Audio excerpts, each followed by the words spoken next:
ये कहानी है विमला और कमला की। दोनों बहुत ही गरीब थे, इतने गरीब कि 2 वक्त का खाना भी नसीब नहीं था। वे दोनों कबाड़ और प्लास्टिक पन्नी बोतल जमा करके उनसे मिलने वाले पैसों से अपना पेट भरते थे। कभी कभी कूड़े में किसी के घर का खाना मिल गया तो वो अपने छोटे छोटे बच्चों के साथ खा लिया करते थे, या फिर कबाड़ चुगते चुगते किसी घर में मांग लिया और भाग्य से गरम ताजा मिल गया तो उनकी दावत हो जाती।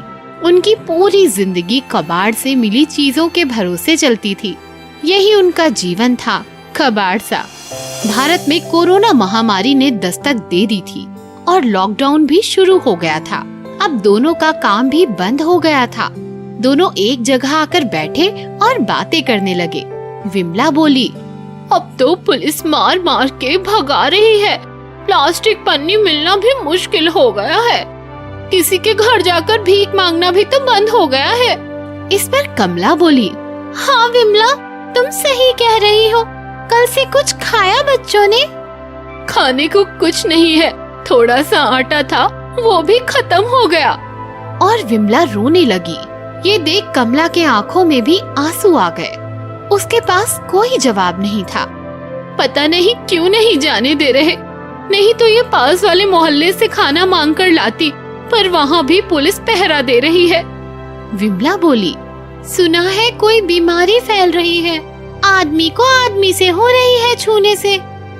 कमला ने जवाब दिया, वो अमीरों की बीमारी है। सुना है ये बीमारी कोई हवाई जहाज से बैठकर यहाँ लाया है। विमला बोली, वो बैठेंगे अपने महलों में, पर हम गरीब कहाँ जाएं? उसके इस सवाल पर विमला के पास कोई जवाब नहीं था। लॉकडाउन के चलते सरकार ने गरीबों के खातों में 500-500 रुपए जमा करने की घोषणा की थी, लेकिन विमला और कमला जैसे लोगों के जीवन में बैंक खाता या सरकारी दस्तावेज का होना सपनों जैसी बात थी। इनके भाग्य को देखकर लगता था कि इनका नाम शायद विधाता के भी किसी कागज पर अंकित नहीं था। सरकार की कोई घोषणा या योजना इनके काफी दूर थी। कमला अचानक रास्ते में अकेले चलने लगी। तभी एक पुलिस वाले ने उसे रोका। अरे रुक, कहाँ भागे जा रही है? पुलिस वाले ने पूछा। कमला ने जवाब दिया, कोरोना के पास। पुलिस वाले को लगा कि ये औरत पागल है और मजाक कर रही है। वो बोला, हाँ हाँ, अब लगता है तुम ही कोरोना का हल निकालोगी। भाग यहाँ से, अगली कहीं की। कमला ने भावुकता से कहा, साहब, सुना है कि कोरोना पेशेंट को सरकार अस्पताल में खाना भी दे रही है, तो मुझे भी बीमार होके खाना मिलेगा ना? कोरोना मारेगा या नहीं, नहीं पता, पर बच्चों को भूख से मरते नहीं देख सकती मैं। कमला की ये बात सुनकर पुलिस वाला हैरान रह गया और बोला, सरकार तेरे खाते में पैसा डलवाएगी, तू चिंता मत कर, और साथ में राशन भी देने वाली है। अब कमला की आंखों में आंसू आ गए और बोली, सरकार के पैसे पाने के लिए जितने कागज चाहिए वो तो मेरे पास नहीं है, और राशन भी कोई बिना कार्ड के देता नहीं। क्या फायदा ऐसी योजना का? फिर कमला उस पुलिस वाले के पैरों में गिर जाती है और कहती है, साहब, मुझे कुछ ना मिले खाने को तो मुझे कोई फिक्र नहीं, पर घर में छोटे छोटे बच्चे हैं। अब मुझसे उनकी भूख देखी नहीं जाती। कल से उन्होंने भी कुछ नहीं खाया है। मुझ पे दया करो और मुझे कोरोना के पास जाने दो।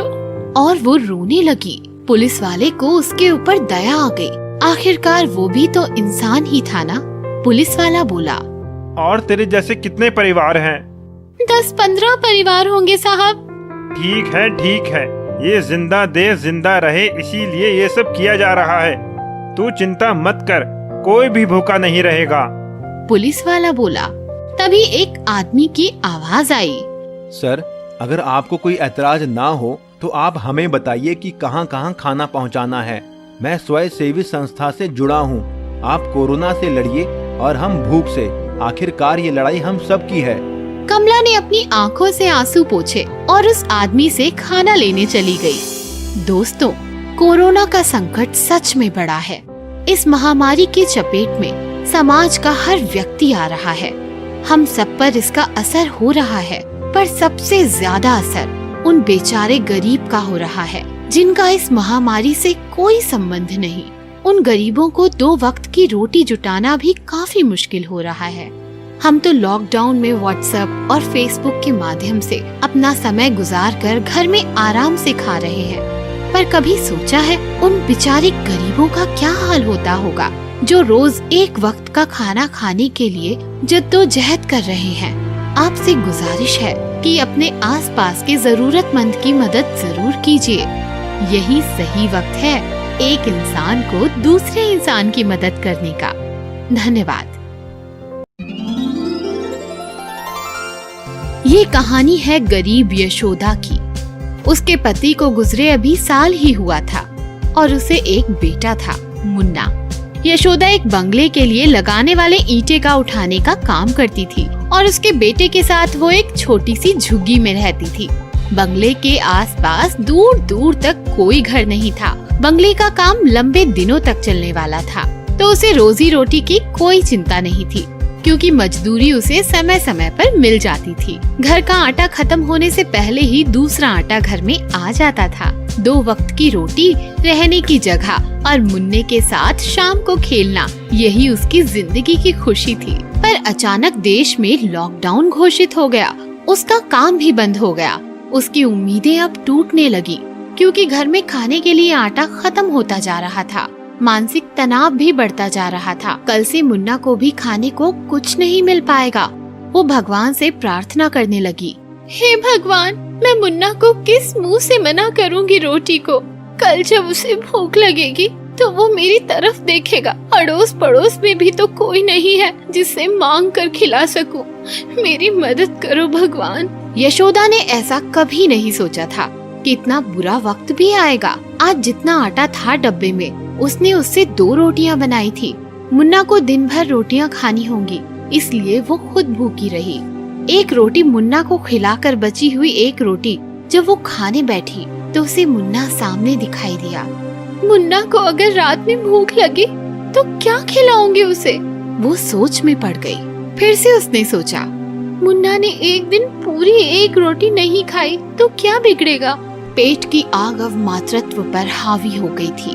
अच्छा ठीक है, आधी ही खा लेती हूँ, आधी मुन्ना के लिए रखती हूँ। ऐसा सोचकर उसने आधी रोटी खा ली और खूब पानी पी लिया। अब उसे एक ही सवाल बार बार सता रहा था कि कैसे आधी ही रोटी दिन भर मुन्ना को खिलाएगी। भूख और चिंता उसे खाए जा रही थी। दिन ढलने लगा और मुन्ना को फिर से भूख लगी, तो उसने वो आधी रोटी भी उसे दे दी। मुन्ना बोला, माँ, आज बस इतनी ही रोटी है। यशोदा के मुंह से ना हाँ निकल पाया और ना ही ना।